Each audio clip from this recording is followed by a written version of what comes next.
Hey guys, LevelCap here. Today we're going to be talking about Crysis 3, the new 1.3 patch, and ADS sensitivities. Now, ADS stands for aiming down sights. This is basically the difference between running around with the gun in hipfire position and then bringing the gun up so that you can look down the sights.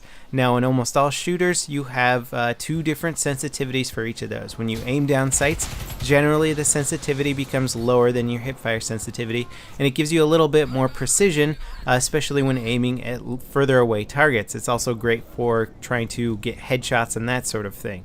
So traditionally, you kind of have a high sensitivity for hip firing, which is great for sort of spraying and praying, running and gunning in close quarter combat. You generally don't need precision in those situations. Now, my big issue with Crysis 3 when it first came out was that the ADS sensitivity was very high. I would zoom in on my targets and all of a sudden I'd be overshooting all my shots, and I was having a very hard time actually zooming in on the head or anything like that. I was just feeling lucky enough to actually land some shots on my opponents, and the ADS sensitivity was just way higher than players who play, say, Battlefield 3 or Call of Duty would be used to. And there were some arguments on the forums. You know, Crysis 3 looked very cool when it came out, and it attracted a lot of Battlefield 3 and Call of Duty players. And, you know, I want to keep the same sort of ADS sensitivity throughout all the different shooters that I play so that I can take my, basically what I'm used to, into a new game and still translate a lot of my first-person shooter skills into that new title. So anyway, this new 1.3 patch adds the ability to customize your ADS sensitivity in Crysis 3. It's not built into the menu options. You do have to use the command lines, and if you're interested in getting the command line commands, I'm going to go ahead and post a link in the video description that has the developer post with all the command options there. I found that a 0.65 ADS sensitivity setting is just perfect for trying to replicate the Battlefield 3 ADS sensitivities. Now, when I jump between playing Battlefield 3 and Crysis, I don't feel like I have to readjust to this different sensitivities, and I feel much more like I'm playing at the top of my game. And that's just a nice feeling, to pop into a different game but still feel at home, not feel like you're kind of struggling with the controls or you're overshooting your shots or anything like that. So this new 1.3 patch has really made just playing the game a much more enjoyable experience for me. Now, I'd kind of like to transition this conversation into a topic that I've been thinking about ever since the Crysis 3 beta, because there's a lot of arguing going on the forums about the sensitivity of ADSing, and that sort of transitioned into what an appropriate sensitivity for first-person shooter should be, and there's all this arguing that you need higher sensitivity for faster-paced games and slower sensitivity for sort of slower tactical games. And there was a lot of good points to be made. CounterStrike was brought up a lot, which I feel is sort of like an old school argument, because there's not a lot of games that play out like Counter-Strike anymore, but Counter-Strike was notorious for having people with low sensitivity. And when I say low sensitivity, I mean that, like, if you're going to turn around, you're going to be dragging your mouse across the mouse pad. And there were reasons for Counter-Strike favoring lower sensitivity. First of all, it didn't have aiming down sights. So you had to set up your entire control setup so that basically everything you were looking at or moving around and doing,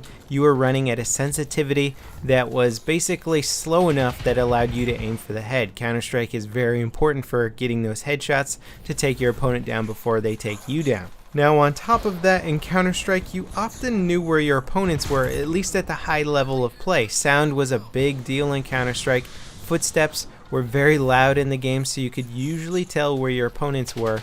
And basically, you would come to corners where you knew somebody was around the corner, so you wouldn't have to worry about necessarily whipping your mouse around a lot, like to see who's behind you or something like that. If somebody was behind you, you were usually dead to begin with, so it was often just staring down alleys. And you'll find that in a lot of games that play tactically, people have the lower sensitivity because when they're playing competitively, they're just looking down one or two alleys, and they don't have to worry about whipping their mouse around too much. They just have to worry about somebody coming around one specific corner and their ability to headshot them and kill them as fast as possible. Now, the big downside of having a low sensitivity is slower time to basically whip around and turn around on an opponent, but also sometimes you get caught mid-drag. So you'll often end up hitting the side of your mouse pad, and you'll see this all the time, like certain companies, hardcore hardcore gaming companies will make these ginormous mouse pads that are like multiple feet across, and CounterStrike players will set up these giant mouse pads and they'll be dragging their mouse all the way across the pad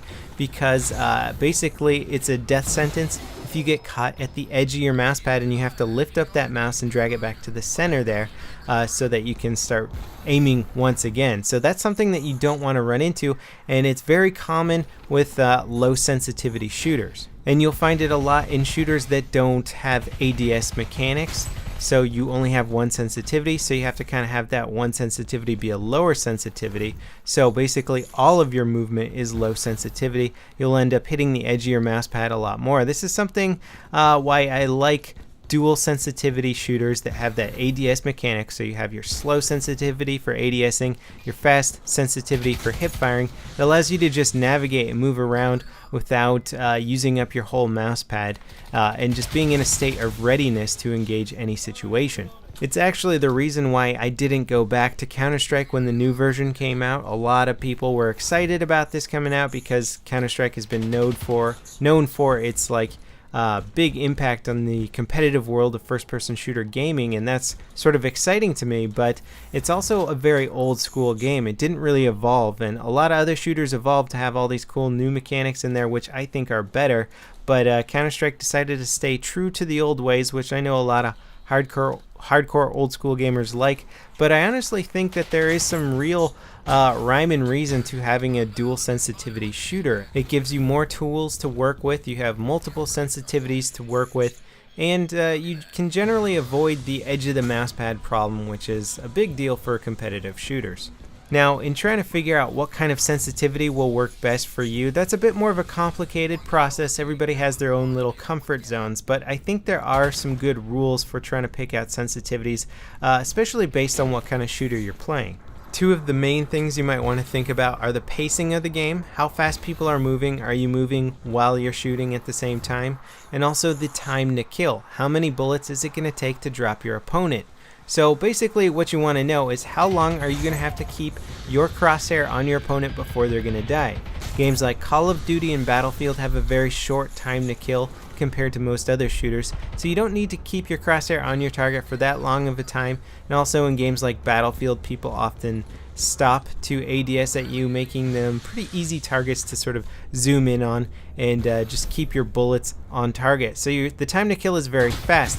So I would say lower sensitivities in games like that aren't as important because you don't need absolute precision and you don't necessarily need to keep your crosshair on target for an extended period of time or follow a moving target for an extended period of time. That's something that low sensitivities will really help with. If somebody's running across the screen or jumping around and you're trying to keep your crosshair on target that whole time, a lower sensitivity is probably going to help out a bit more. Now, what if you like to play a lot of different shooters? Most of us do. I've played Battlefield, I've played COD, I've played PlanetSide, I've played Crysis 3. I mean, those are games that I switch between, I would say, on a fairly regular basis, and I need a sensitivity that's going to work well for all of those shooters because one good rule of thumb is to try and replicate your sensitivity between different games so that you don't have this sort of jarring experience every time you try a new game. So with that in mind, I picked sort of a medium level sensitivity, at least for me. When I'm aiming down sights, it seems to be about 9 inches to do a full 360. This is a pretty high sensitivity for the gaming world in general if you're playing with a mouse, but the nice thing about having a sensitivity in this range is that you don't find yourself needing to make really large mouse movements, which means you're going to find yourself at the edge of the mouse pad far less frequently, and that's just something that I don't like to run into, especially in faster paced shooters. You'll find yourself at the edge of the mouse pad a lot, dragging that mouse around a lot. And that's just something I really don't enjoy at all. I realize this doesn't relate to the console players as much because with analog sticks you're never going to be at the edge of a mouse pad, but for computer gaming you do have a few other obstacles to work around. Now, as far as honing in and finding that perfect sensitivity for you, that's something that's very complicated. There have been some guides written on them. I don't know if any of them are based too much on science or fact or studies. They're just sort of what people personally find works best for them.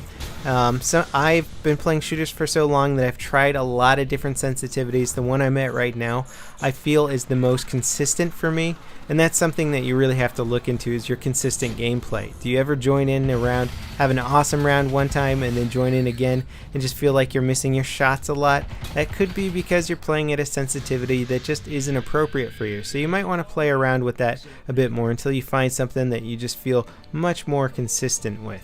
Anyway, I think that's enough rambling about the concepts of mouse sensitivity and dual sensitivity shooters over single sensitivity shooters. I hope you guys enjoyed this little topic. It wasn't a discussion because it's just me rambling, but I would love to hear what you guys have to say about mouse sensitivity and dual versus single sensitivity shooters in the comments section. Thanks for watching, guys, and I'll see you next time. This is LevelCap, signing off.